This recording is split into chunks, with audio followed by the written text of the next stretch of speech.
意外重生回到了饥荒肆虐的60年代，全家靠啃草根吃树皮艰难度日，只因父亲嗜赌成性，不仅家暴母亲，还把妹妹卖了偿还赌债。母亲无法承受女儿被卖的打击，含恨喝下农药一命呜呼。如今重生归来，她绝不会让此悲剧再次发生。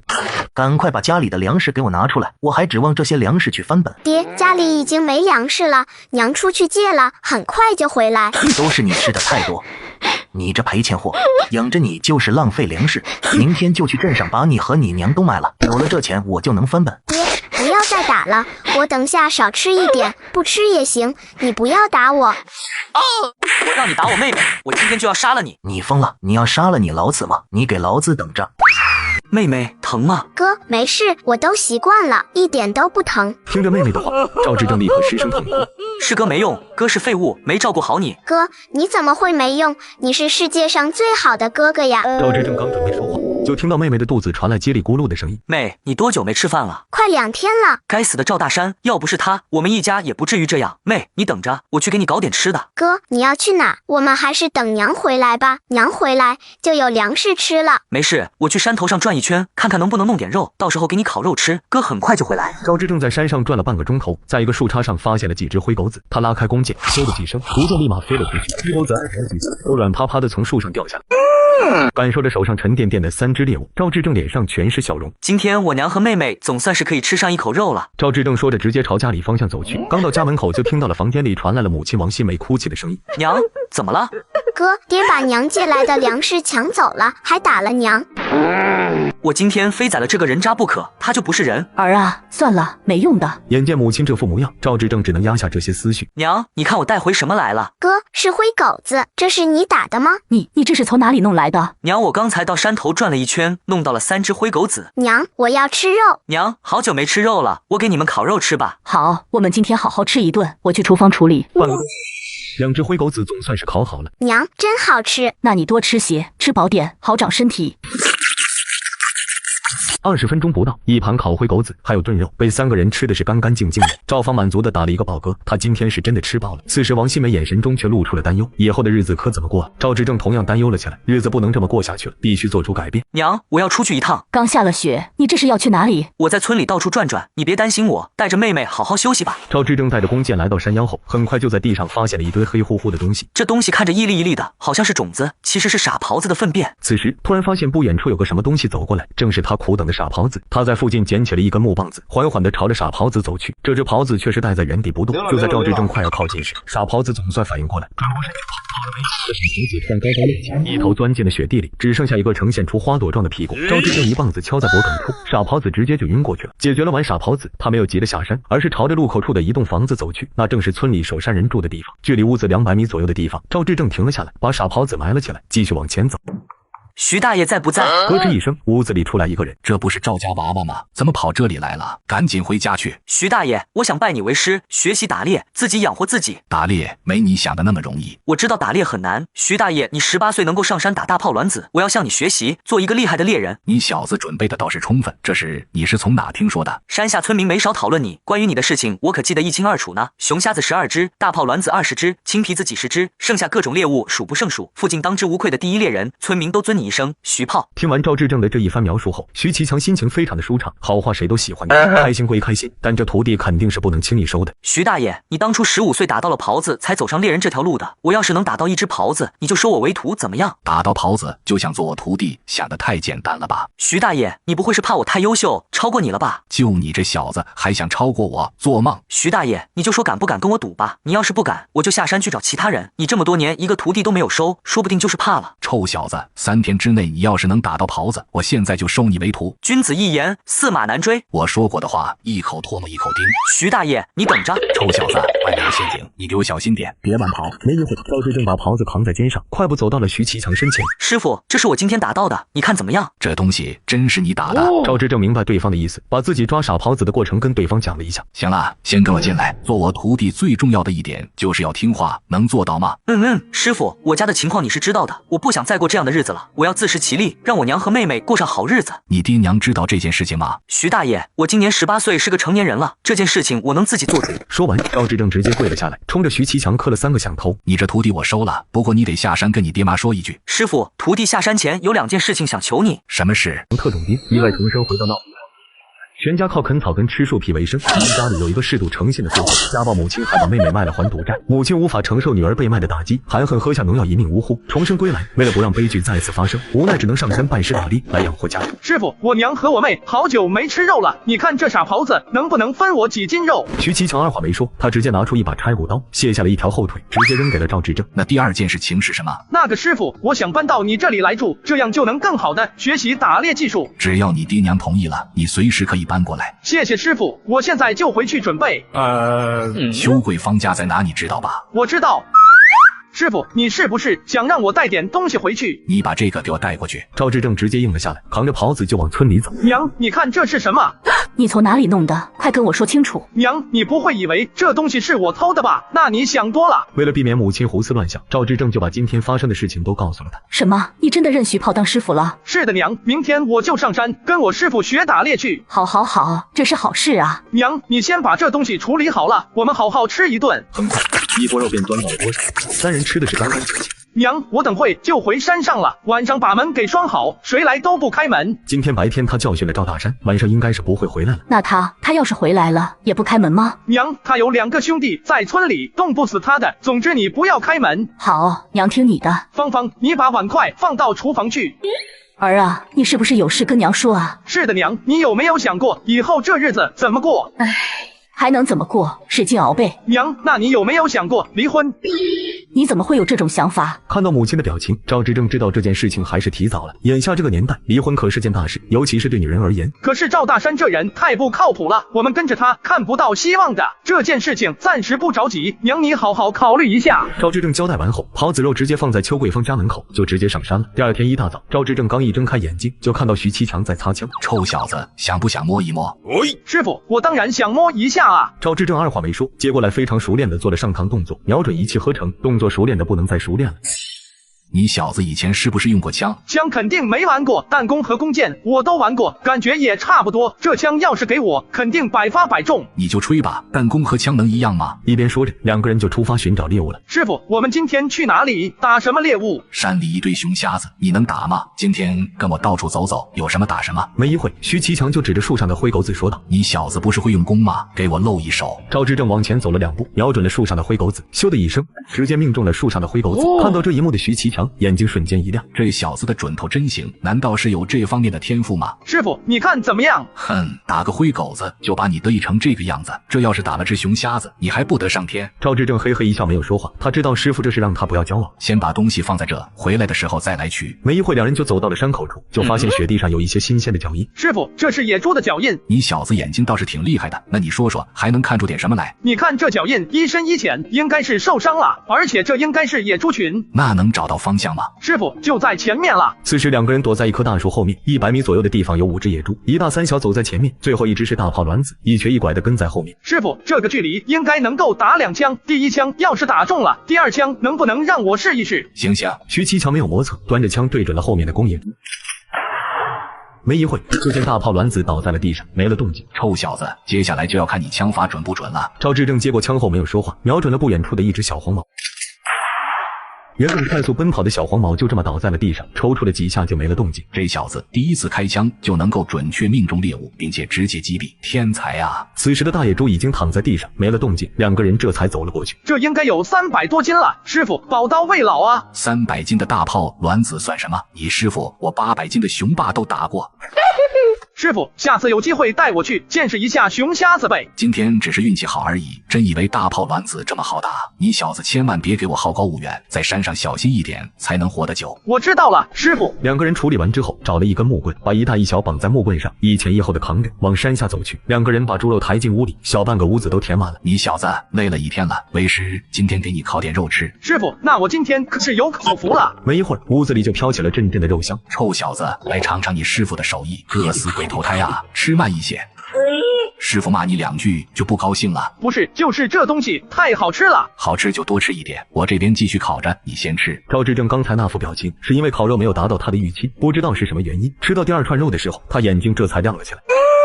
就是这个味道，刚才应该是有什么事情让师傅分神了，烤肉的味道才没有前世那么美味。足足吃了2斤多的肉，赵志正心满意足地摸了摸肚子，总算是吃饱了。就在此时，外面传来了一道声音：东西我给你放门口了。赵志正对这道声音还是很熟悉的，正是徐其强的儿媳妇邱桂芳。这些年徐其强没少拿猎物给邱桂芳，最后都被退了回来，这次同样不例外。邱桂芳心里对徐其强是有怨气的，她觉得要不是公公送丈夫上战场，丈夫不可能牺牲。师傅，我帮你去劝婶子。没给徐其强开口的机会，他直接就冲了。肆虐的60年代，我们全家都在啃树皮大赛中艰难求生，结果他倒好，把送给他的肉全部退回来了，只因她的丈夫战死沙场，怀恨在心。哼，东西我给你放门口了，以后也别再送了。婶子，这个是师傅给他孙子孙女的，你要是不带回去，会伤了一个爷爷的心。他给的东西我们都不会要，你回去告诉他，以后不要再送来了。婶子，你就不要自欺欺人了。村子里的人谁不知道你经常说我师傅的好话，只是我师傅很少进村，又不愿意相信，才会让你们一直有误解。你想多了，我是恨他，但我不想让孩子也恨他。婶子，这是今天我跟师傅上山打的小黄毛，这是我的那一部分，你带回去吃吧。邱桂芳这下有些犹豫了，她不是真的不需要这些东西，她吃的差一点无所谓，但不能苦了2个孩子。那婶子谢谢你了。臭小子，他收下了吗？师傅，我出马你还有什么不放心的？已经收下了。小子干得不错。师傅，这大野猪你准备怎么处理？你有想法？我记得西边那里有个黑市，可以换不少的东西。臭小子，你疯了？你知道那里都是什么人吗？都是胆子大的人，我胆子也大。那黑市里面正常交易，自然是什么都不怕，关键是怕那些劫道的，一旦遇上了，钱丢了还是小事，就怕命也没了。师傅，我准备跟赵大山彻底脱离关系，要带我娘和妹妹过上好日子，就算拼上这条命都不算什么。我都不知道是说你小子傻还是胆子大，这种事情着急有用吗？得一步一步来。你明天回村里一趟，给你娘带点肉，回来我们就去黑市。第2天，他按照师傅的吩咐，拿了20斤左右的野猪肉，直接下山去了。娘，这东西你要藏好啊，这样可以吃上好几天。这野猪肉是你打的？这是我师傅打的，我就在一旁看着。赵志正知道母亲会担心，自然没有说实话。你师傅真是的，哪有刚拜师就带着去打猎的？娘，总得有第一次嘛，我还有事得回去一趟，这肉你千万藏好，别被那家伙给看到了。你个臭婆娘，还说家里没粮食，这肉哪来的？胆瞒着我藏肉，昨天我就该直接打死你！赵大山看着王新梅手里的肉，顿时眼睛冒光，这是他翻盘的本钱啊！还有你这个臭小子，昨天敢趁我醉了偷袭我，今天非得好好教训你一番！他一边说着，一边取下了腰上的粗绳，凶神恶煞地走向了赵志正。哪知道赵志正直接冲了过去，直接上前就是一脚，踹在了赵大山的膝盖侧面。今天你没醉，我不一样打你吗？真是贱皮子！昨天打你一顿还不长记性是吧？今天就让你长记性。嘿嘿嘿，瞅什么瞅？还敢瞅我？看着赵大山的眼神，赵志正要他不停。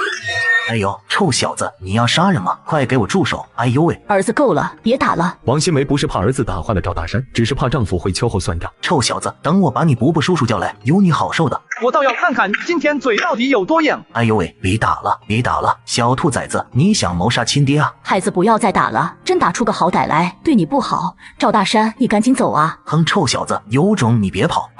儿啊，你不是说拜师了吗？先去你师傅家躲一下。娘，我今天非得解决这件事情才能离开。很快，赵大山就带着一个将近50岁的男子从外面走了出来，正是赵志正的大伯赵大兵。大哥，这小子今天不知道吃了什么雄心豹子胆，敢对我动手，你得帮我好好教训他一番。哼，你小子现在吃榜样了，敢对你爹动手？你怎么不问问我为什么对他动手？赵大明一阵愕然，一向唯唯诺诺的赵志正竟敢顶撞他。他是你爹，不管他做什么，都不是你动手的理由。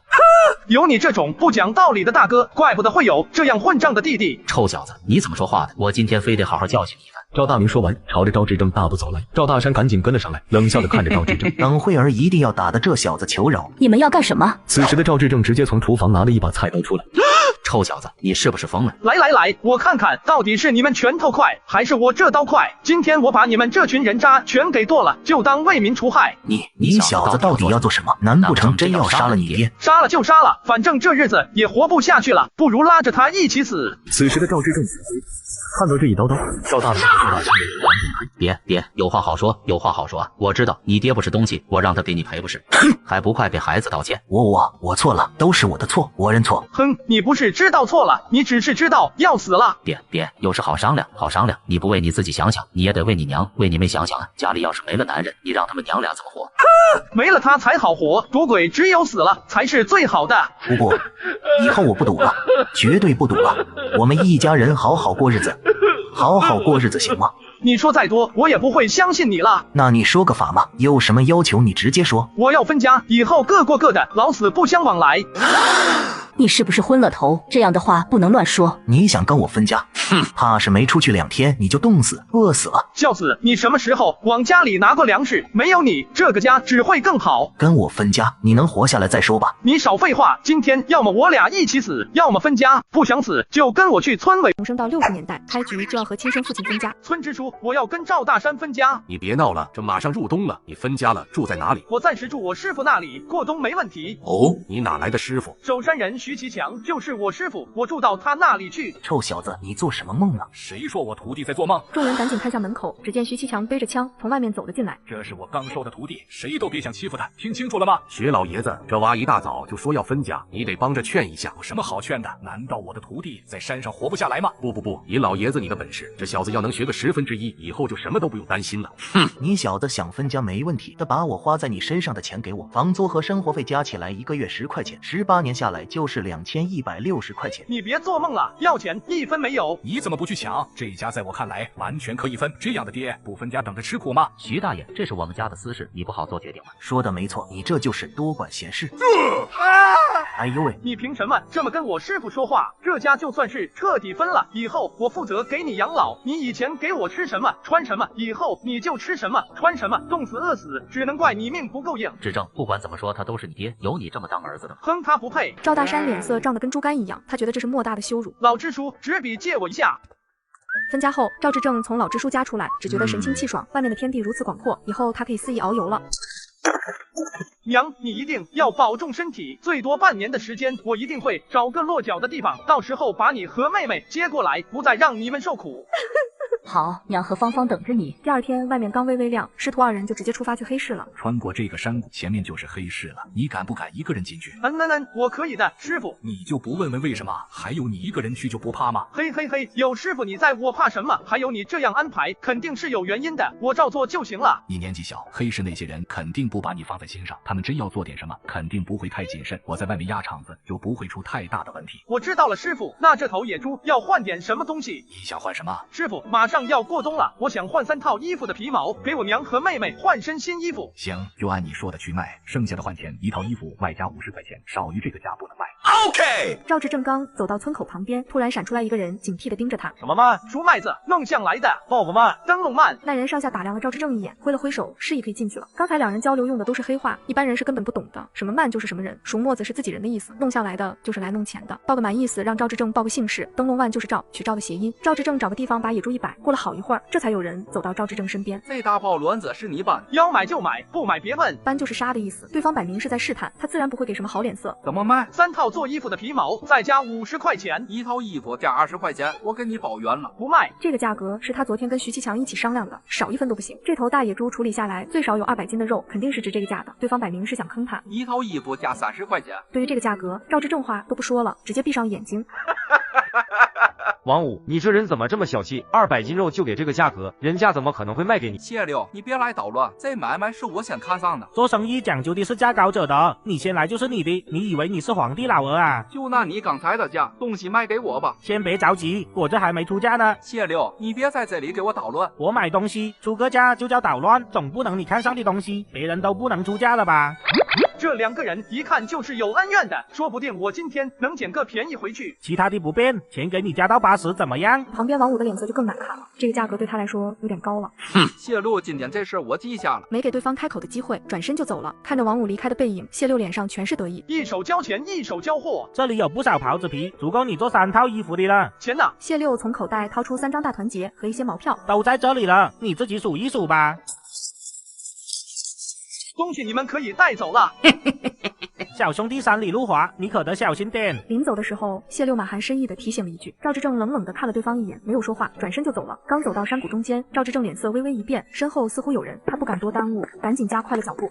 只要出了这个山谷，跟外面的师傅会合，问题就不会太大。糟糕，被发现了，快追！赵志正这个时候不敢回头，跑出山谷才是他唯一的出路。刚出山谷，他就在旁边的一棵树上发现了和师傅之前约定好的标记，树上是师傅留下的记号，这就意味着在周围有陷阱的存在。他一边跑一边往后面看，脸上全是慌张的表情，脚步越来越慢，就是为了误导后面的2个人。这小子跑不动了，别的不说，光那小子身上的50块钱就够我们兄弟俩用上一阵子的了。在2人得意之时，其中一个人觉得脚下一轻，下一秒发出了一声惨叫，看样子伤得不轻，小心陷阱。这时通了2声枪，2个人直直地倒在了地上，林子里很快就陷入了寂静。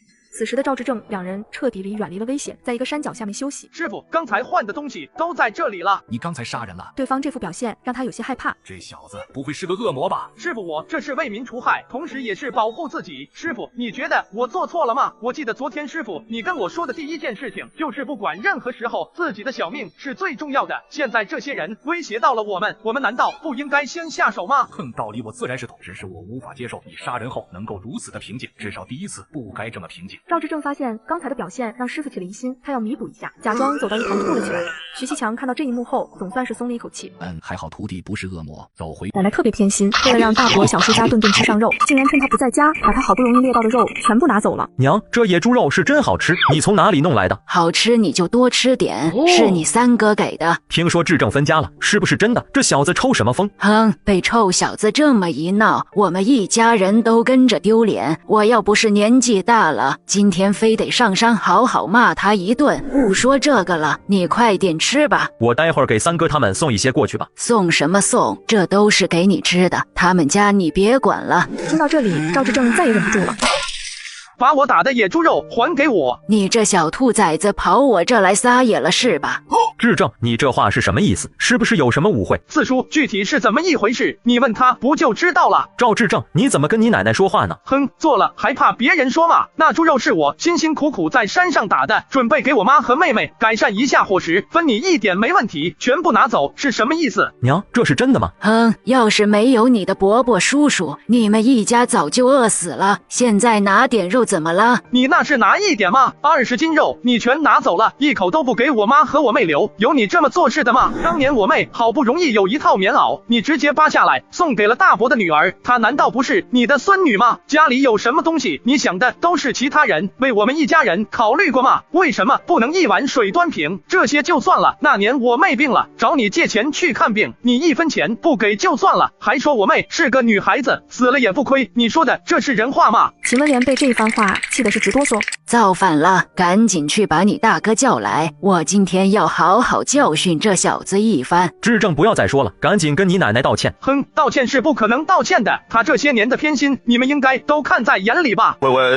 我告诉你，你以后别想欺负我娘和我妹，否则别怪我翻脸。他说完一脚就把火炉踹倒。既然不让我妈和我妹吃，那就都别吃了，喂狗吃。你还愣着干什么？教训他呀。娘，你不要生气。同时冲赵志正使了个眼色，示意对方赶紧走。少跟我在这打马虎眼，今天话撂在这里了，谁都别想欺负我娘和我妹，不然我就跟他拼命。说完之后，他直接取下背上的枪，拉下保险。你小子要干什么？赵志正冷冷地看了2人一眼，对着前面就是一枪，吓得秦文莲母子直接闭上眼睛尖叫了起来。赵大海吓得直接蹲坐在地上。你真敢开枪啊！赵志正冷哼了一声，这才离开，直接来到了村口的邱桂芳家里，想让对方帮忙把袍子皮做成衣服。婶子，我想请你帮个忙，我需要3套过冬的衣服。说完之后，他从口袋掏出一张大团结，衣服我帮你缝了，钱就算了。婶子，我还能让你白干活不成？我妈知道要骂我了，而且你这一家子也要吃饭啊！这次邱桂芳说什么都不愿意收钱，见赵志正不愿意放弃，直接就把门给关上了。嘿，还好我机智把一张大团结提前放在包里面了，我就知道婶子肯定不会收钱的。臭小子，我交代你办的事情怎么样了？嘿，师傅我办事你放心，30块钱太多了，婶子肯定不会收，我就擅作主张给了一张大团结。臭小子，你这个办法倒是挺好的，愿意收下就好。你明天跟我下山一趟。师傅不打猎了吗？我要做的事情一大堆，都需要钱的。你什么都没有打什么猎？你那破弓箭能射穿大炮卵子吗？明天给你去弄把枪，这样你在山上也算是有自保之力了。嘿，好。第2天早上，2师徒吃过早饭后直接下山了。老伙计，你今天怎么下山了？我过来看看你，我最近收了个徒弟，让你给长眼，还不赶快叫师叔？师叔你好，我叫赵志正，师傅今天带我来开开眼界，师叔有空可得指点我2招。小伙子不错，没想到你这个年纪还收徒弟了。你今天下山不只是为了看看我吧？我这刚收的徒弟，你不意思？想要什么？么枪？一个猎人没枪，实在说不过去。嘿嘿，你说是不？哼，几斤肉就想换我一根枪，你怎么不去抢？嘿嘿，这次我带票子来了，不会让你吃亏的。师傅，师叔一脸的不情愿，要不算了吧，我们去外面找找，有钱还怕买不到枪吗？你小子是什么意思？磕碜你师叔是吧？我不是这个意思，只是不想强人所难而已。这一位师叔前世他接触过的次数可不少，是一个非常爱面子的人。刚才他故意说些不着调的话，就是为了刺激对方。外面的枪能够跟我的比吗？我天天保养的就跟新的一样，你等着，我现在就给你拿出来。没多久，鲁开晨拿着一杆看起来崭新的双筒猎枪从屋子里走了出来，放在了桌子上。嘿嘿，你这枪保养的不错，这可是我吃饭的家伙，当然要对他好一点了。行了，说说价格吧，别跟个娘们一样磨磨唧唧的。你说谁磨磨唧唧的？信不信我不卖给你？不卖给我，你还真想把他带到棺材里去啊？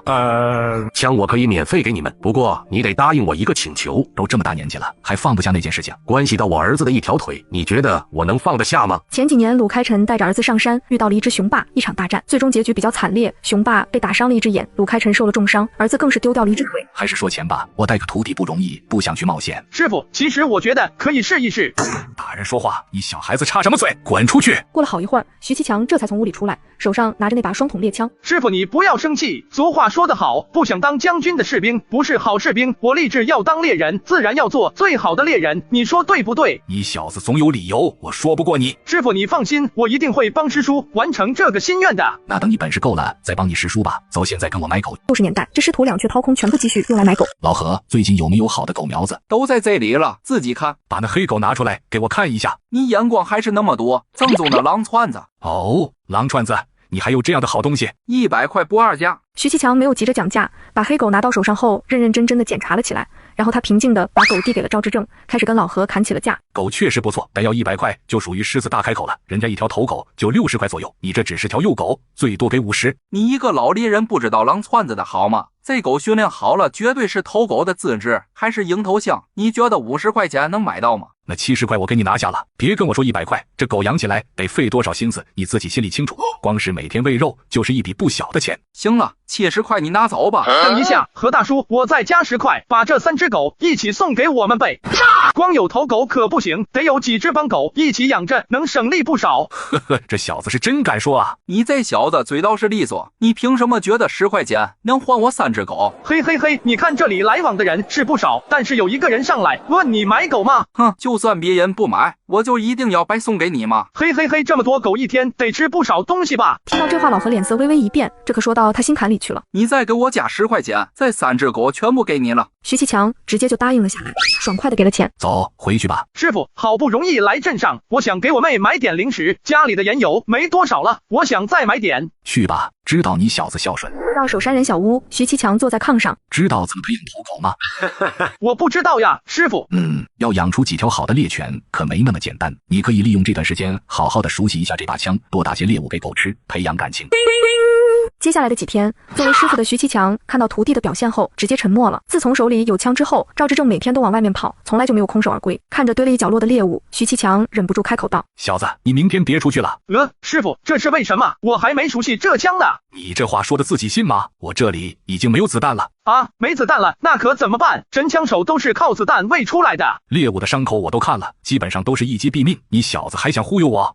师傅，主要是我现在压力很大，拿这些猎物去换子弹应该没问题吧？子弹我来帮你解决，趁这2天你回村看一下，带点东西回去。师傅，那到时候我给婶子送点肉去。赵志正下山后，先去了邱桂芳那里，把衣服拿了回来。娘，你看衣服都做好了。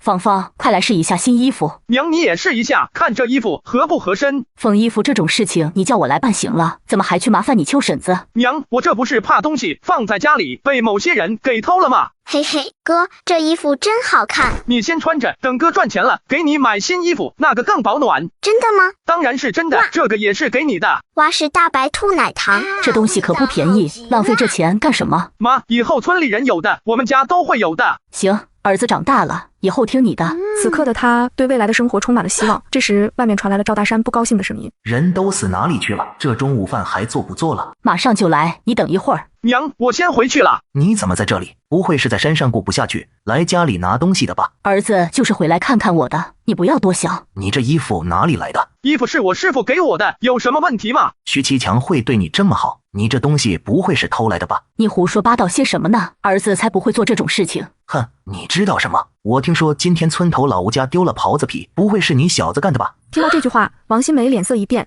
看向儿子的眼中有些怀疑。娘，这都是儿子劳动换来的，绝对不是偷的。儿子，娘信你，早点回去吧。你不能走，跟我去找村支书。你是不是皮痒了？你小子学会偷东西了，我今天要尽到一个父亲的责任。你跟我去村委会。哼，你别敬酒不吃吃罚酒，你松不松手？你小子有话好好说，别动手，做错了事就得认。娘，我走了。你赶紧做饭，我出去一趟。支书，我今天来找你有大事。呵，一个人在山上不好过吧？我带你回家，跟你爹道个歉，这事就算过去了。老支书，你误会了，我今天来找你不是为了这个的，我是想问问在村里建房都需要准备些什么。你小子刚才说什么？你要建房子？没错，建房子可没你想的那么简单。老支书，你只要告诉我需要做点什么，剩下的事情我自己去准备。以你现在的情况，建个木头房子吧，请村里的木工上山帮你砍些木材，到时候我叫人上门帮忙，你得包吃。No， 好不容易建栋房子，怎么能建木头房？我要建砖瓦房。你小子口气挺大啊，知道现在这砖有多难弄吗？现在的红砖确实难搞，可对我来说不算什么，因为我有红砖的改良配方，能让砖厂的砖产量提高，质量提升。只要我拿出这份配方，砖厂怕是会直接送我足够的砖建房子，钱的事情就更简单了，到时多去山上打猎，攒点钱是没问题的。支书，这是我要担心的事情，不用你操心。我想知道村里能够给我多大的地？你想要多大的地？嘿，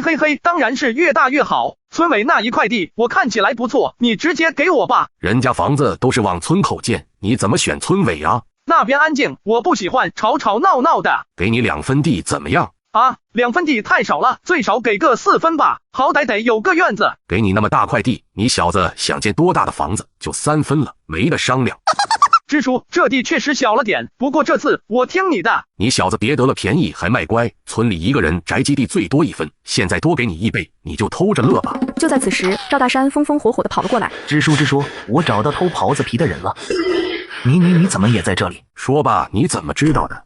就是他偷的，你看他身上穿的就是老吴家的袍子。用打猎换来的皮子给母亲和妹妹做衣服，结果被是赌成性的老爹撞见，转头就去举报他是小偷。支书就是他偷的，你看他身上穿的就是老吴家的袍子皮。支书，这跟我没关系。哼，你这小子做了偷鸡摸狗的事情，坦白从宽，抗拒从严，到时我让支书网开一面。到底怎么回事？村里刚好丢了袍皮，你身上就穿着袍皮做的衣服，你跟我说清楚。这是我和我师傅弄来的袍子皮。哼，这件事情把吴小海叫过来一对质，不就什么都清楚了吗？老支书，我现在就去。哪有这样做父亲的？你小子赶紧跟我说清楚，这件事情到底跟你有没有关系？支书，人穷志不短，我不至于为了这点东西做偷鸡摸狗的事情。你不要怪我小题大做。赵大山是个什么样的人，你应该清楚。今天不当着大伙的面把这件事情解决了，他肯定会到处宣扬，对你不是好事。谢谢村支书。谢我没有必要，多好好跟你师傅学，早点把本事学到手，帮帮你娘。支书你放心，我会这么做的。没过多久，赵大山带了不少的人赶了过来。我让你把吴小海请过来，你带这么多人来干嘛？闲着没事干吗？支书，这可不能怪我。村民们听说抓到了偷袍皮的，都想过来看看。这件事情没有搞清楚之前，你不要胡说八道。村支书，让他出来，我要看看他身上的袍皮。这时，赵志正从屋里走出来，吴小海就看到他身上穿着崭新的袍皮衣服。好你个赵志正，你小子平时看起来老实巴交的，没想到现在学会偷鸡摸狗了。哼，现在物证都在这里，你还想狡辩吗？你有什么证据证明这袍皮是你的？哼，这可是我收集了很久的袍皮，刚好做一套衣服，跟你身上的数量差不多。老支书，你听到了，他说他们家的袍皮刚好够做一件衣服，是不是？他是说了，有什么问题吗？我手里的袍皮不只做了一件衣服，还给我娘我妹做了一套，我现在就可以让我娘带着衣服过来。你说的是真的吗？我儿子说的没错。话音刚落，外面就传来了王新梅的声音。王新梅带着妹妹赵小芳走了进来，脸上全是愤怒。这是我儿子辛辛苦苦换来的，你们凭什么说他偷的？你什么证据都没有，当着这么多人诬陷我儿子，当我们这么好欺负的吗？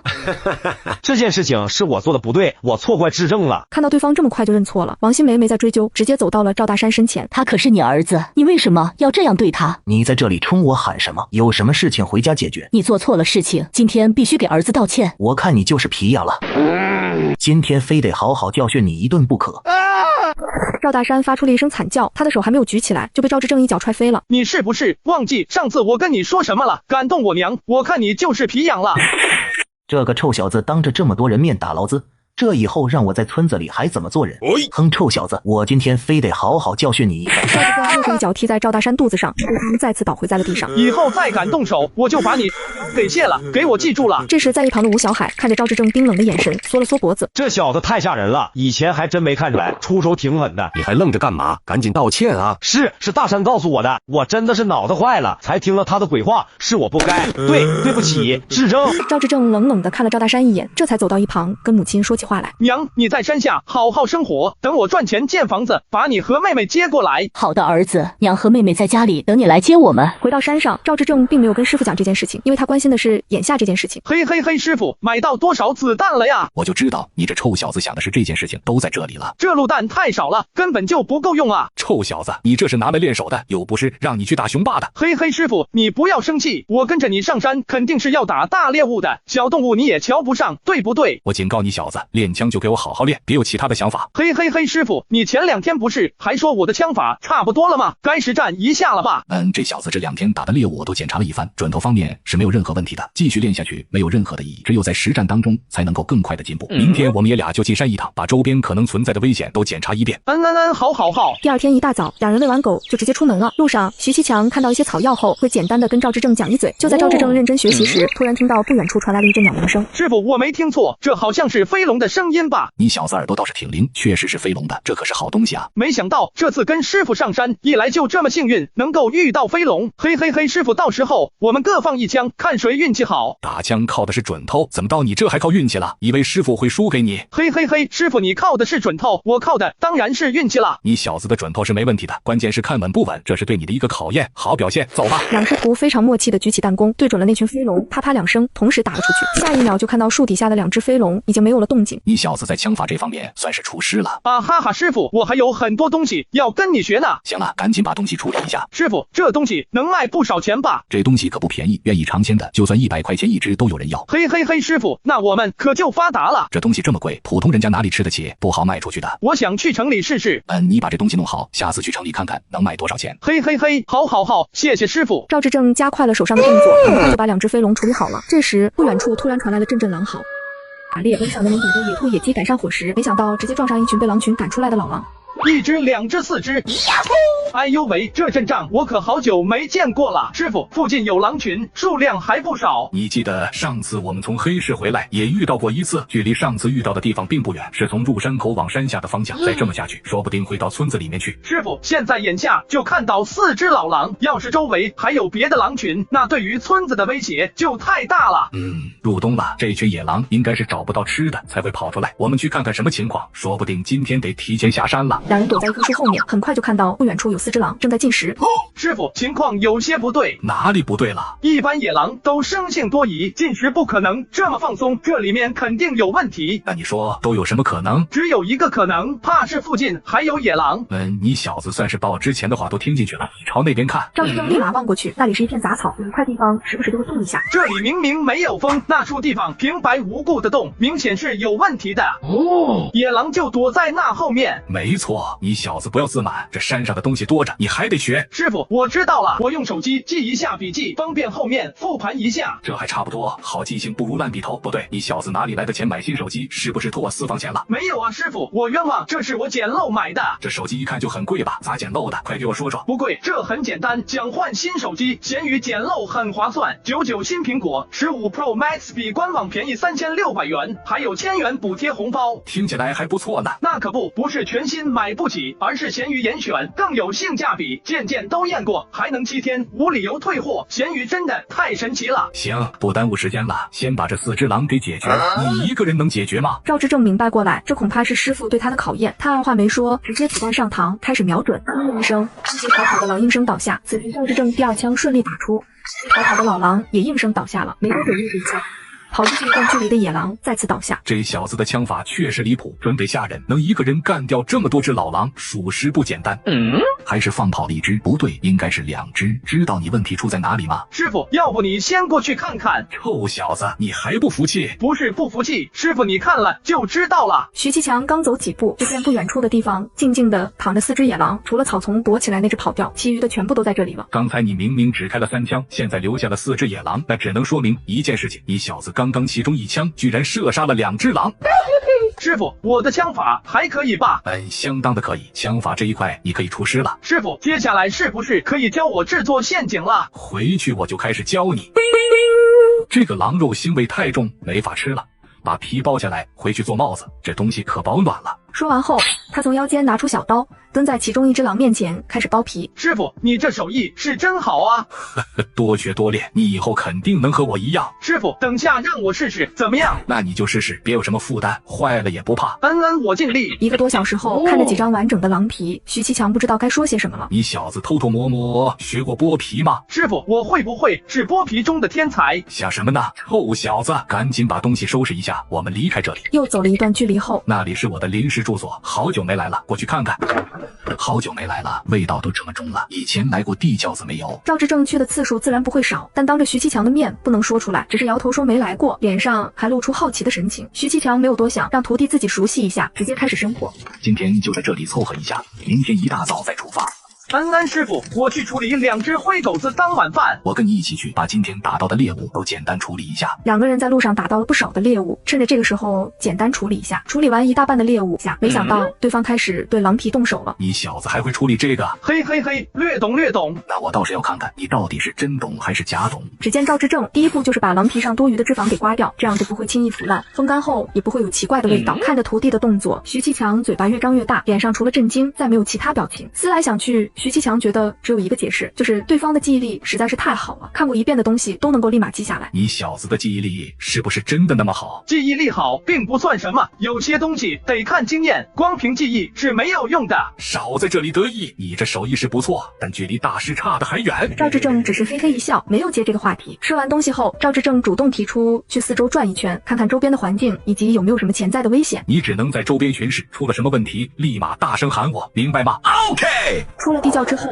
一阵寒风吹来，冷的赵志正缩了缩脖子，没多久他就看到前面的一排脚印，赶紧蹲下来，发现这是鹿的脚印和不少的粪便，还有附近几棵树的树皮都被磨掉了。看样子是公鹿在这里磨过脚，鹿要换脚的时候就会找一些小型灌木丛来磨脚，以此来达到换脚的目的。想要在山上捡到鹿脚可不是件容易的事情。就在此时，他发现不远处多了一个巨大的脚印，立马警惕了起来。确认周边为什么危险后，他这才蹲下身来，仔细地打量着剩下的脚印。这脚印呈梅花状，长宽都在10多厘米左右，2个脚印之间的间距大概80多厘米。没想到出来遇到了山神爷。山神爷是村里面对老虎的别称，这东西一般生活在深山里面，没想到会出现在外围。赵志正一点不敢耽误，赶紧朝着地窖子走去。刚走了没几步，他突然发现左边地上有一条黑黑的东西。这不正是我刚才寻找了很久的鹿角？真的是踏破铁鞋无觅处，得来全不费功夫啊！看到赵志正安全回来，徐其强顿时松了一口气。咦，这是鹿角？没错，师傅，我的运气还不错吧？你小子运气是不错，但山上的人最不能靠的就是运气，听到没有？知道了，师傅。我发现附近好像有山神爷。你说什么？走，带我去看一看。周末，我和师傅上山打虎，师徒俩来到上次发现山神爷留下脚印的地方，发现越靠近山里，脚印越来越模糊，直至消失不见。山神爷应该是进山了，那是好事啊，不用提心吊胆了。只是有这么一个可能而已，说不定他还在附近，我们得格外小心。师傅，那我们先回地窖子，得做些陷阱，以防万一。走回去补陷阱。回去的路上没有遇到什么意外，2个人顺利的回到了地窖子。徐其强开始教许志正制作陷阱，很快就在地窖子周围做了好几个陷阱。吃饱喝足之后，2师徒直接躺了下来。师傅，你今天跟我讲了不少山上的故事，有没有什么比较危险的？不说山上的事情，说现在村子里发生的事情。村口那个赵老七你知道吧？知道，听说年轻的时候打猎也是个好手。打猎的技术确实不错，但跟我一比就差得远了。我记得那年刚好有一群野猪从山上下来，把村里的地都霍霍了一遍。村里就在地旁边搭了个棚子，每天晚上让人守着，那天刚好轮到我和赵老七晚上就出事了。发生什么事了？那天晚上我跟他喝了2口小酒，吃了点东西，就直接睡着了。睡到半夜，这家伙突然觉得有毛茸茸的东西正在挠他的脸，他以为是我不小心碰到了，嘴里就嘟囔了一句，还直接踢了我一脚，让我不要有那么大的动作。一听到这个，我整个人立马就惊醒了，原来是熊瞎子进棚子了。师傅，这太夸张了吧？那么大只熊能进到棚子里面？臭小子，我这话还没说完呢，真要是熊瞎子，你师傅就遭大殃了，是只熊崽子。那后来呢？后来还能怎么样？我们2个拿上衣服，出了棚子之后，就直接往村里跑，头都不敢回。师傅，你怎么不敢放一枪？你想什么呢？那个时候我才20多岁，哪来的枪？那再后来呢？当然是把村里的人叫来，把这东西给解决了。早点休息吧，明天你要下山一趟，处理一下最近打到的猎物，其中最重要的就是飞龙了。1日一早，赵志正下山后，在鲁开成的帮助下，普通猎物很快就销售一空，卖了20多块钱。师叔，我这里还有点好东西是飞龙，这是你师傅打的吗？哈哈，我和师傅各打了1只，还有1只留着吃。你小子运气真好，刚上山没几天就能吃到飞龙了。师叔，您觉得镇上有人能出个好价钱买这东西吗？如果说有人会买，就只有他了。你跟我来。在他的带领下，2人来到了镇上唯一的一栋2层小楼房前。知道这宅子的主人是谁吗？不认识，能住在这样的房子里，想必很有地位。这位的来头确实不小，他的祖上是东北8大金刚之一的马如龙，名叫马前德，是远近闻名的老饕。这来头确实不小。先不说这个，等会儿进去了，一切看我的脸色行事，没事别说话。你们是来卖货的吗？没错，我的这位晚辈打到了1只飞龙，特地拿来给马爷您瞧瞧。飞龙，那还等什么？赶紧拿出来瞧瞧吧。赵志正瞥了一眼鲁开晨，看到他点头示意后，这才从身后的背包里小心翼翼地把飞龙拿了出来。这体型可不小啊，小兄弟，这真是你打的？原本没把赵志正放在心上的马前德，此刻诧异地打量了一番，真是英雄出少年啊！马爷夸奖了，这小子看起来确实不一般，从进门到现在，赌房的眼睛没有乱瞟过一下，还能保持如此的谦逊。这些年我见过不少年轻人，没有几个能有这样的气度。老爷子，你今天就是来带路的吗？我年纪大了，以后上山没什么可能了，这才带着晚辈来马爷这里见见世面。呵呵，想要在我这里见见世面，光靠这只飞龙可不够。马爷的规矩我自然是知道的，今天只是带着他来认认路，我相信以后他肯定能够成为马爷你的座上宾。小兄弟，这飞龙想卖个什么价格？飞龙这东西因人而异，马爷你心里有杆秤，你出个价就好了。那我一旦出价，可就不能再讲价了，到时候你可不要后悔。马爷你给什么价我都认了。眼前这一位他前世打过不少的交道，是一个非常爽快大方的人，对方认可的东西价格方面从来不含糊。你这小子很对我的胃口，我肯定不能让你吃亏，100块钱怎么样？马爷，以后要是有其他好货，你还收不收？收当然收，但是大炮卵子这种东西你就别拿来了，肉不好吃。说完之后，他就掏出10张大团结，直接递了过去。赵志正接过后没有数，直接就放进了口袋里面，主打一个信任。你最近经常上山吗？没错，马爷有什么想要的？林蛙你听说过没有？这我知道，马爷要那玩意干嘛？当然是吃了，这东西我好久没吃到了，你能帮我弄到吗？赵志正直接傻眼了，对方搞这个是为了满足口腹之欲，真是离大谱了。这还不是小菜一碟，马爷你等我，好消息就行了。你要真能弄来，到时我给你一个惊喜。赵志正没放在心上，感谢了一句，就直接离开了。师叔，你这么看着我是干嘛？你刚才怎么敢那样说？对方要是只出1块钱，你怎么办？真要敢给1块钱，我就说他和飞龙没缘分，掉头就走了，谁还理他？回到小屋，赵志正把身上的钱全部给到了师傅，一共110多块。徐其强对此非常的满意，拿出1张大团结，这里面有你1份，其他的我先帮你收着，免得你乱用。赵志正只是笑了笑，根本没把这事放在心上，在他看着这钱师傅全部拿了都是没问题的，更何况这段时间师傅也没少花钱。等会我们去找林蛙，这马前德可是个妙人，你跟他打好关系总是没错的。师傅，这东西好抓，等会我一个人去就行了。你没出事之前一定不能一个人上山，记住了吗？师傅你放心好了，我记住了。走了半小时，来到了一块洼地旁，这里的水泡子多，看看今天有没有收获。60年代，为了避免上一世母亲和妹妹的悲惨结局，18岁的他冒着危险上山打猎，不料却遭遇野猪偷袭。赵志正这么打滚，险险避过野猪冲撞，冷汗层层而下。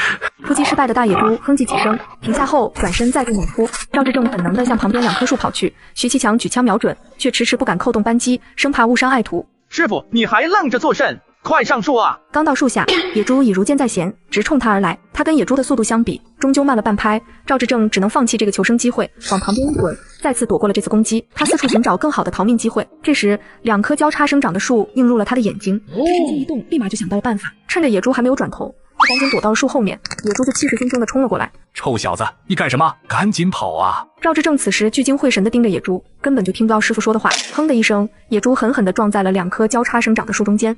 野猪的力气非常大，2棵树立刻发出了咯吱咯吱的呻吟声，其中1棵树的很多地方甚至爆裂出了木刺。按照这个趋势，只要再给野猪一些时间，这2棵树肯定无法限制住它。赵志正现在非常平静，此刻的野猪在他眼里就是一个活靶子。他拿起手中的军刺，噗的一声，整根军刺没入到野猪的体内，大量的鲜血喷涌而出。赵志正赶紧对地打了几个滚，远离野猪。接着听到砰的一声，徐其强对着野猪开了一枪，野猪眼睛处立马飙出一阵血雾。此时野猪濒临死亡，正在疯狂的挣扎，地面都被犁了一遍，这个蛮力实在是吓人。你小子不要命的是吧？刚才叫你上树听不见吗？师傅，你刚才看到了，他不给我机会啊！哼，你在树上待着别动，随时准备支援我。我去看看这大炮卵子死了没有。这时赵志正比师傅更快一步下了树。师傅，你的枪稳一点，你帮我压场子。没给徐其强拒绝的机会，他人已经到了地上，朝着那头野猪走过去。师傅，野猪已经死透了。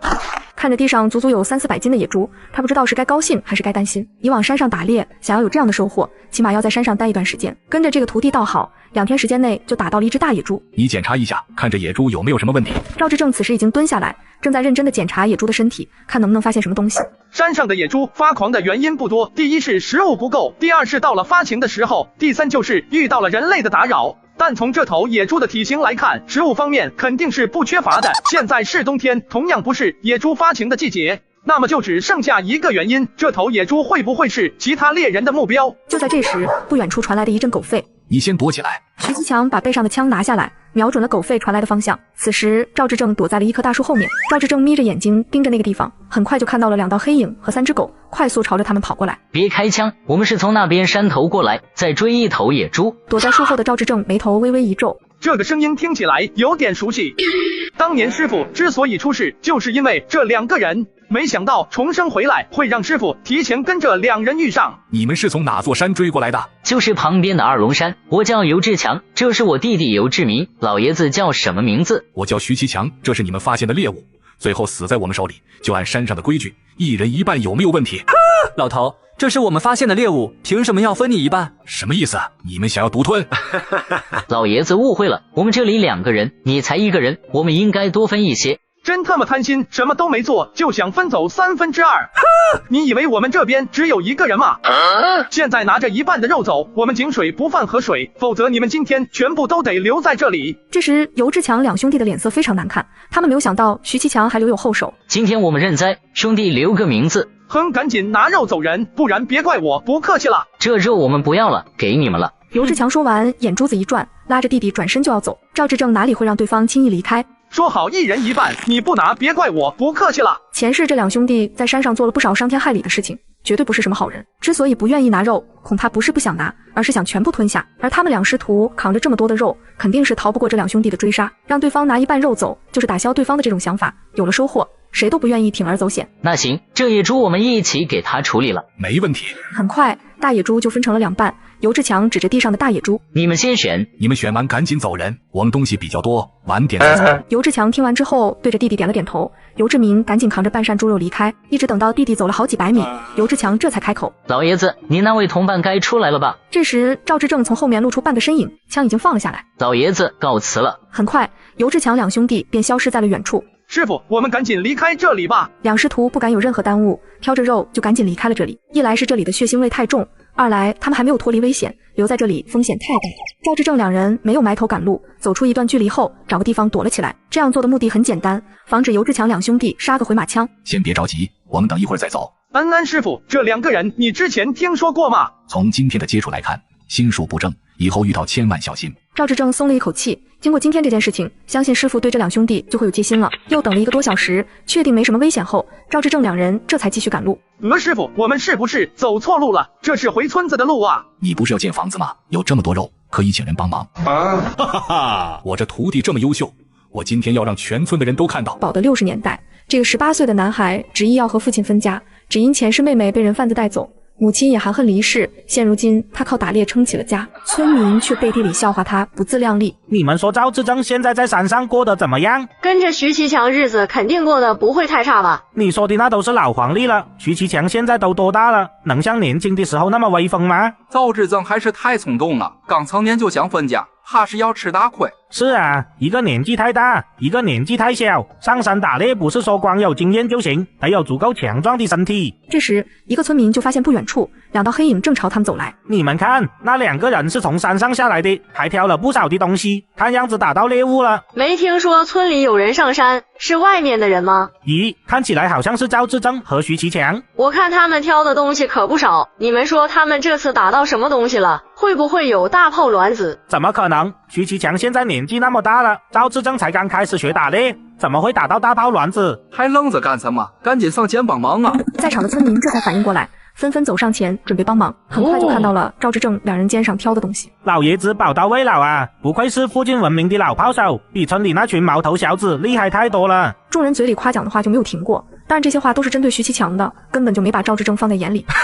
这次你们可猜错了，这大炮卵子真不是我打的。此话一出，在场所有的村民都安静了下来，下意识都看向了赵志正。徐老哥，你没在开玩笑吧？对呀，这小子才上山多久就能打大炮卵子了？徐其强见众人不信，指着野猪脖子处的伤口，看到没有，这是我徒弟捅的。众人这才发现野猪只有脖子一处致命伤，其他地方都是完好无损。老爷子，你不会是为了捧你徒弟才这么说的吧？我这个年纪想要弄大炮卵子只能靠枪，这种伤口我要年轻个10年，或许能够做到。在场的村民再次陷入了沉默，他们不得不承认徐其强说的有道理。赵志正，这头大炮卵子真是你杀的吗？嘿嘿嘿，是我师傅帮忙，再加上运气好而已。看到徒弟能够这么谦虚，徐其强心里越发的满意，高兴的挥了挥手。见者有份，我们到村子里分肉去。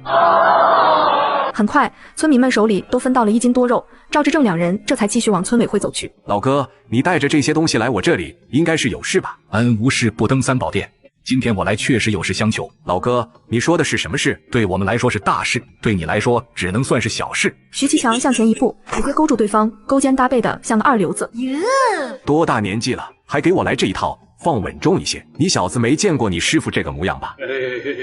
之前还真没见过，今天算是开眼了。你师傅小时候可皮了，当时还去偷看人家寡妇洗澡。你胡说八道些什么？这都什么时候的事了，还在这里讲？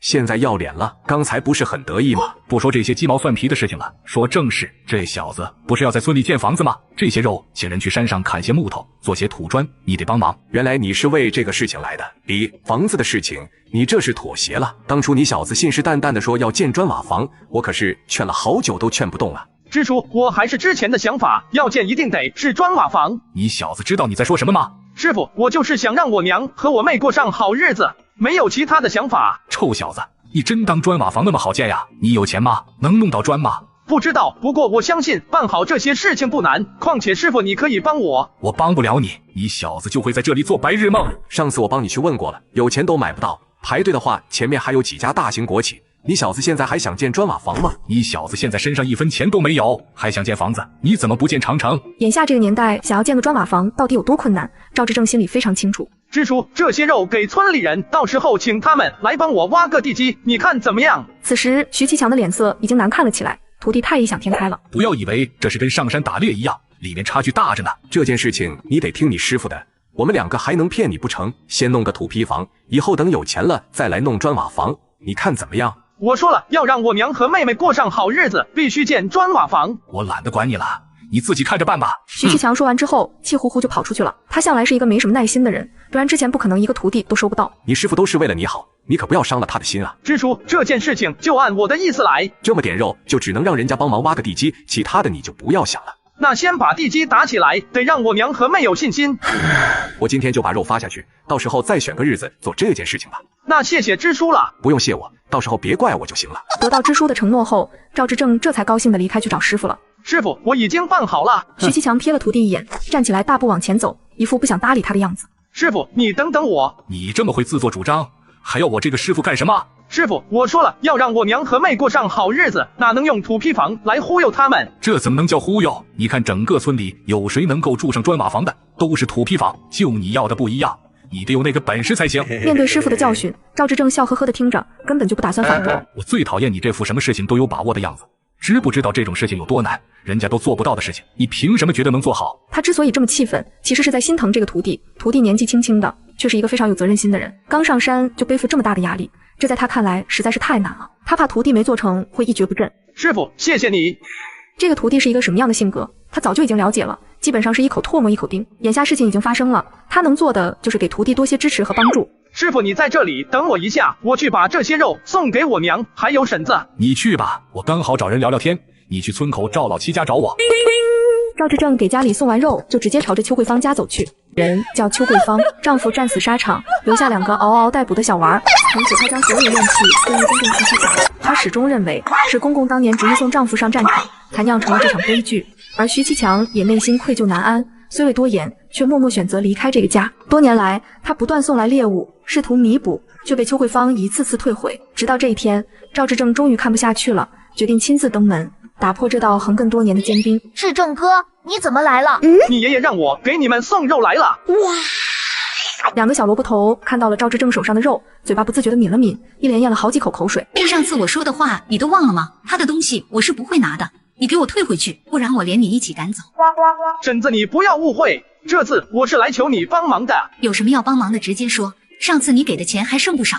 我和师傅上山打了2天的猎，好不容易回到村子里，还没有吃饭，你看能不能够在你这凑合一顿？食物我们出，到时候你们跟着一起吃怎么样？邱桂芳哪能不明白对方的意思，直接就拒绝了。今天家里没做饭，你还是回去吃吧。婶子，你知道我分家了，没地方去的。我知道你对师傅有意见，可小孩是无辜的啊，你有没有问过他们的意见？小俊、丽丽，你们想不想跟爷爷一起吃饭？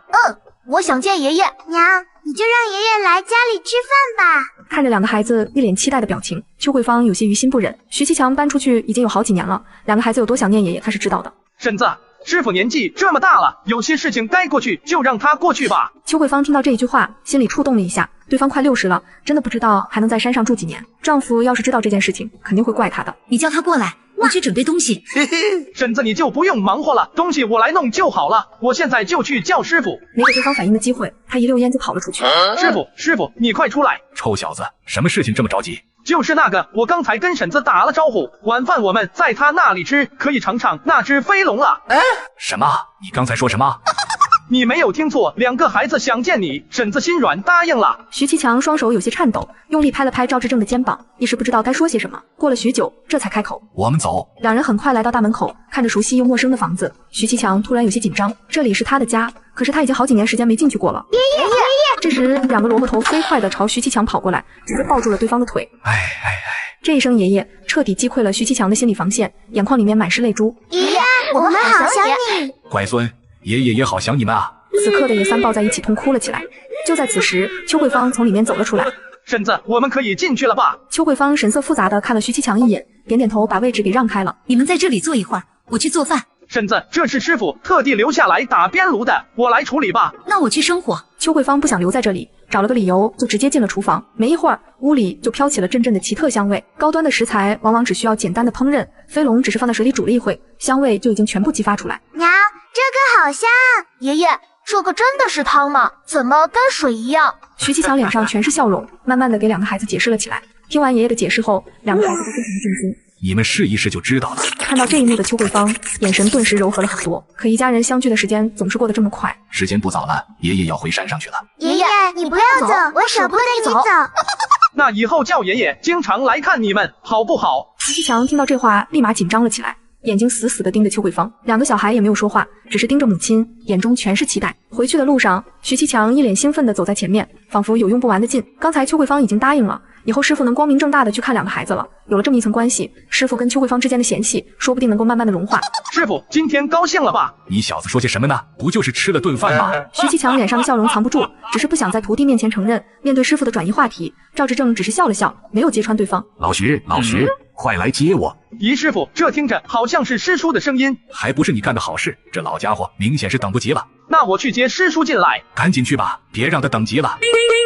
这么冷的天，你一个人跑到山上来干什么？嘿嘿，过来看看你们师徒俩。说完，鲁开神的目光很快就落到了那堆猎物上面。哟呵，这都是你们师徒俩打的，怎么样？我这徒弟还可以吧？确实不错。那你现在觉得让他去做那件事情合适吗？他之所以急于上山，是想趁着自己还能行动，为儿子报仇。师叔，这件事就让我来替你办吧。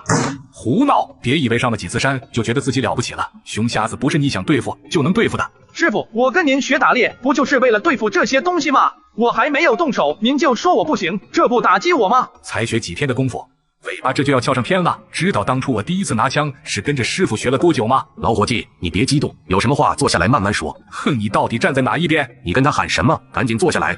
我知道你这是为师叔好，这件事情得从长计议，你可千万不要冲动。师叔，你放心，我从来不做没把握的事情，没有足够的把握前，我是不会轻易去做这件事情的。老伙计，你徒弟有自己的想法，你不能过于去强迫他。徐其强气得鼻子都快歪掉了，就这会儿功夫，对方就跟徒弟站在同一战线了。你这家伙这么快就被他收买了，这要是放在战争年代，你肯定是汉奸啊！瞧你这激动的样子，我就说了句公道话，怎么就这么生气呢？徐其强气得整张脸都红了，直接对着鲁开晨翻了个白眼，直接下了逐客令。我不走，谁说我要走了？我还没有跟他聊完呢。我们没空跟你聊了，今天还得上山一趟。是去抓灵蛙吗？没错，答应人家的事情肯定是要做的。那我跟你们一起去，路上我刚好可以教教他。你说什么？到的60年代，他却想靠双手给母亲和妹妹建一栋砖瓦房住，于是他毅然进山打猎。可就在林子深处，他意外发现地上布满了某种大型动物激烈打斗后留下的痕迹。师傅，从现场的打斗痕迹来看，应该发生好长一段时间了。那看出来是什么大型动物了吗？师傅，第一个脚印是山神爷的，第二个脚印应该是一只熊瞎子的，从大小来看，恐怕是一只熊霸，最少有个700-800斤。这可是大山外围，怎么会出现这种生物？不清楚啊，肯定是从深山里跑出来的大家伙。看来要去尽快跟村子里打个招呼。说完之后，他转头看向赵志正：“你现在就下山去，尽快把消息告诉支书，明天我们再下山安排。”师傅，你不会想一个人对付这2只大家伙吧？臭小子，你想什么呢？我要是再年轻个20岁，或许会这么想。现在我就想看着你出师。师傅，我会努力跟你学习，争取早点出师。赵志正说完这句话，徐其强听完特别的欣慰。来到村里后，他第一时间便赶到了支书家里。刚到门口，就听到里面传来了争吵的声音。支书，我都没口粮了，你得帮我啊！赵志正没有多想，直接在院子里面大喊道：“支书，你在家吗？我找你有事。”有什么事进来说。赵龙光正愁不知道该如何应对眼前的郑景瑞，现在听到赵志正的声音，赶紧把对方叫了进来。这不是村里的知青郑景瑞吗？听说他在山坡村待了2年多的时间了，名声非常的不好，好吃懒做，游手好闲，没粮了就朝村里面要。没想到这家伙的脸皮这么的厚，现在居然上门来要粮食吃。支书，我有重要的事情要单独跟你说。你这是什么意思？难道我不是村里人吗？有什么事我不能听吗？哼，你先回去吧，明天我单独去找你。郑景瑞还想再说话，赵龙光脸色一沉，真要耽误了村里的大事，到时候就算饿死都没有人帮你了。见此情况，郑景瑞转身朝外面走去，路过赵志正身边，他故意用肩膀撞向了赵志正，摆明是想找回一点场子。赵志正早有准备，身子轻轻一侧，直接躲过了对方的攻击，同时脚下轻轻一勾，失去重心的郑景瑞栽了个狗吃屎。屋里这灯光有点暗，你走路可得小心点。这小子可真够坏的，不过这种坏用在郑景瑞身上一点问题都没有，就该好好教训一下他。哼，臭小子，你敢阴我？你这话说的可不对了，明明是你自己不小心摔倒的，怎么还怪到我身上来了？你，好了，你什么你？早点回去，不要在这里给我捣乱。哼！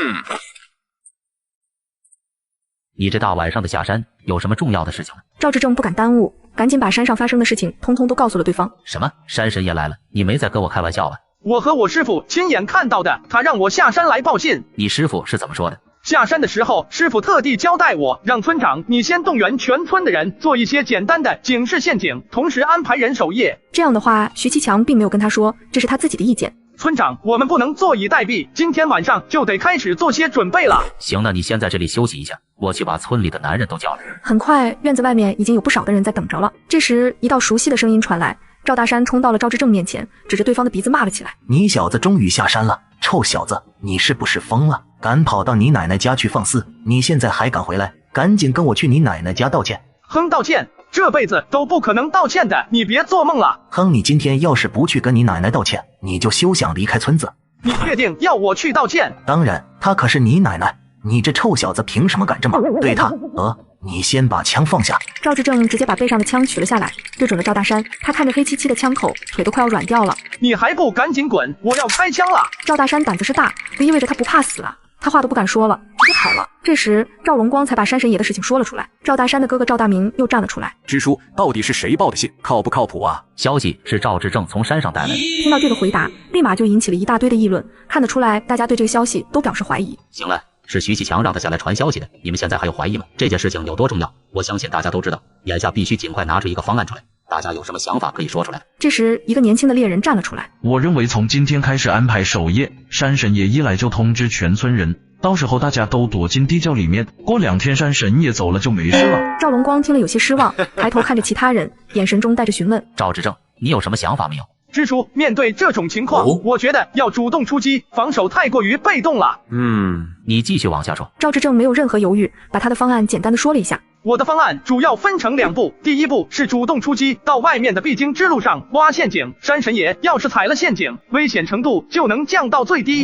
第2步就是跟刚刚这位猎人说的一样，就是要派人守夜，以防不测。赵龙光听的是连连点头，对方跟他想的一模一样。大家觉得这2个方法怎么样？这时立马就有一个年纪比较大的村民站了出来。我觉得这个方案确实不错，双重保证更安全。说的没错，执政能够想到这样的方案，太让我意外了。听着村民们的夸奖，赵执政心里有些感慨，以前他在村子里基本上是个小透明，没想到现在还能够得到这么多人的支持。压下这些思绪，他转头对赵龙光说：支书，我觉得这件事情必须尽快去做，不能再耽误时间了。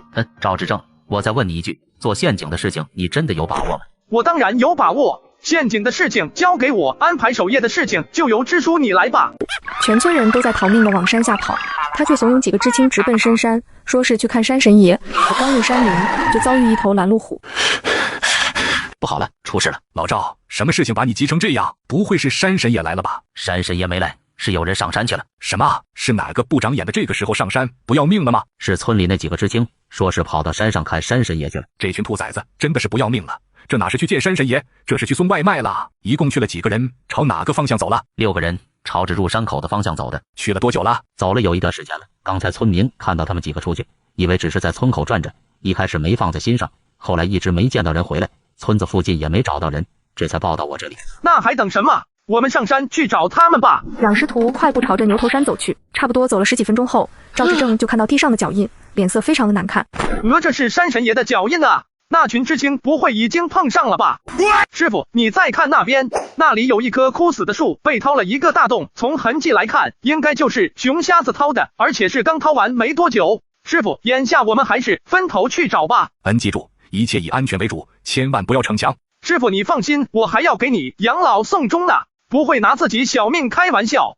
赵执政说完就朝着另外一个方向走去，突然听到不远处传来了一阵熊叫声，他二话没说，取下枪朝着那道声音走去。他就看到一名熊知青身后跟着一只巨大的黑熊，此时一个知青刚好摔倒，熊瞎子立马冲了上去，扬起熊掌就要拍下去。赵执政端起枪瞄准那只熊瞎子，砰的一声，一颗子弹精准的命中了黑熊瞎子的前掌，这才打断了他的攻击。你还愣着干什么？赶紧跑啊！说完，赵执政继续砰的一枪。他原本是瞄着黑瞎子的头部去的，结果爆起血花的地方是黑瞎子的肩膀。受了2次枪伤的熊瞎子越发的愤怒起来。奔跑中的赵执政突然高高跃起，越过了一个陷阱。愤怒中的熊瞎子根本就没注意到这一点，一脚踩空，整个身体掉了进去，露出上半身在外面。赵执政准备来到陷阱旁边再开一枪，突然看到有一道黄色的影子从另一边冲了出来。是山神爷来了，你赶紧跑，我来引开他。可是就在此刻，2个人都没想到的是，山神爷冲出来的第一目标竟然是陷阱里的熊瞎子，根本就不管赵执政2个人。很快，2只凶猛野兽缠斗在了一起。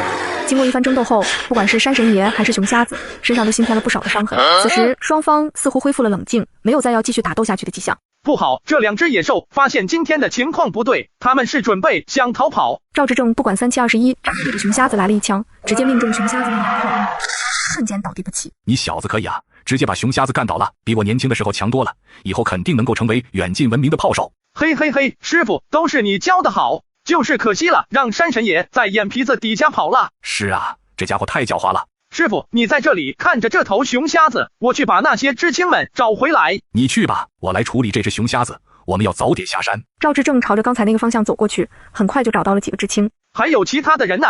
几个知青只是身体不断的颤抖，嘴巴哆哆嗦嗦说不出话，一个劲的疯狂摇头。这群知青是真的没用，上山之前都以为自己是武松，可以名垂千古，上山之后才知道一个个都是软脚虾。这时有个知青站了出来，那个现在就差郑景瑞没看到了，不过我刚才看到他好像往守山人小屋那边去了。救命啊！快来救救我，我要死了。这正是郑景瑞的声音，这家伙应该是踩中了附近的陷阱。见此情况，有2个知青赶紧上前帮忙，结果套子怎么都解不下来。你们2个废物到底会不会啊？你还愣着干什么？赶紧过来给我解开啊！你就是这么求人的吗？哼，是支书叫你上山的吧？我们要是出了事，我看你怎么交代。郑景瑞，你怎么说话的？要不是赵执政，我们今天都交代在这里了。你这人怎么狗咬吕洞宾，不识好人心啊！你要是再这样，我们就不管你了。指责完郑景瑞后，两个知青赶紧对赵志正道歉，希望不要把这件事情放在心上。哼，那就要看他有没有诚意了。那只山神爷还在附近转悠，走不动的人只能等死了。对不起，刚才是我错了，赶紧帮我解开陷阱吧。从山神爷口中救下一群知青，带着沉甸甸的收获回到村里，正忙着给大家分肉，不料消息传到奶奶耳朵里，开口就要分走一半的熊肉。这一回他没有退让。娘，听说赵志正那小子救了一群知青回来了，还猎杀了一只熊瞎子。那你们还愣着干什么？赶紧去分肉啊！赵大山想到被赵志正打的事情早就已经在村里传开了，已经丢人现眼到了极点。今天要是一家人再去拿肉，这是一点脸都不要了吗？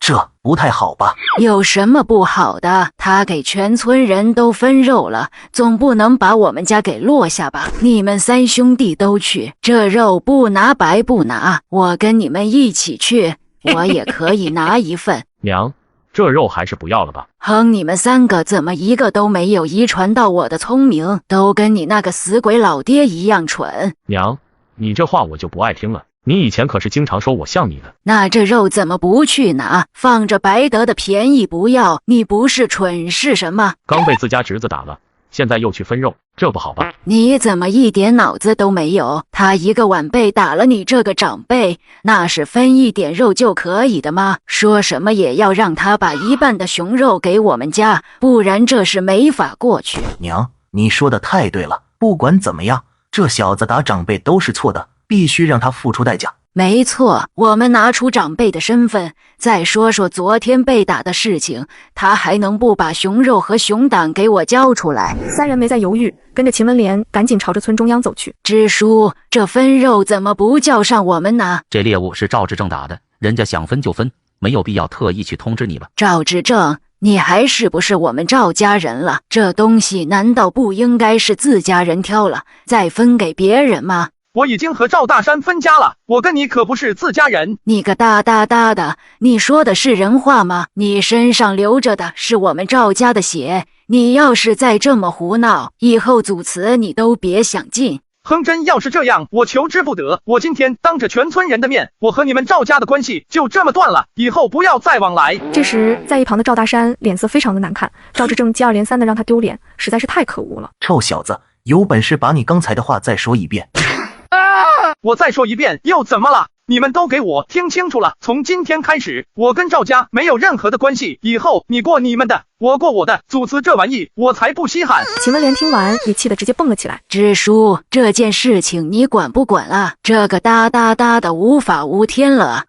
志正，这样做好像有点不妥吧？支书，你别管，这事我来处理就好了。今天大家做个见证，事情就算是这么定下来了，我和他们赵家再没有任何关系。赵大山的赡养工作我会做到位，以前他给我吃什么，我以后就给他吃什么，绝对不会让他多吃一些，也不会让他穿得太暖。你个哒的身上流着我们赵家的血，你说断就断吗？我不同意。这件事情不需要你的同意，你们赵家人做出来的事情说出来都丢人，要不是你只偏心大伯家，我们家会成这样子吗？你不帮我们就算了，你还不停的责怪我娘，让我妹妹饿肚子。秦文莲听完气的脸都红了，他今天可是冲着熊头跟熊胆来的，没想到赵志正当着这么多人的面要直接跟他们断亲。你这个臭小子，你当着这么多人乱说什么？哼，大家都分到肉了吧？分完了我可要挑走了。你不能走，我还没有分到肉呢。你别给脸不要脸，你们要是再敢惹我，看看我敢不敢开枪。听到开枪两个字，秦文莲和赵家三兄弟都吓得连退了好几步，明显是之前留下了阴影。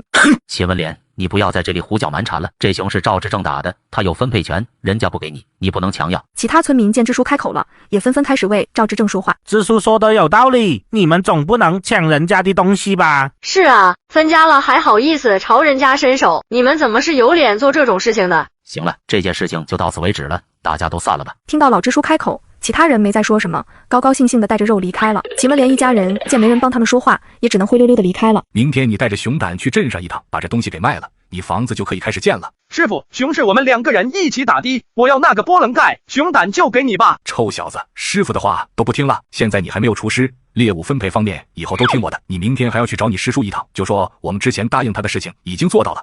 什么？我们打的这头熊瞎子就是师叔要找的那头吗？没错，看到熊瞎子脸上那道伤痕了吗？就是你师叔之前留下的，等会儿把头割下来，明天给他送过去。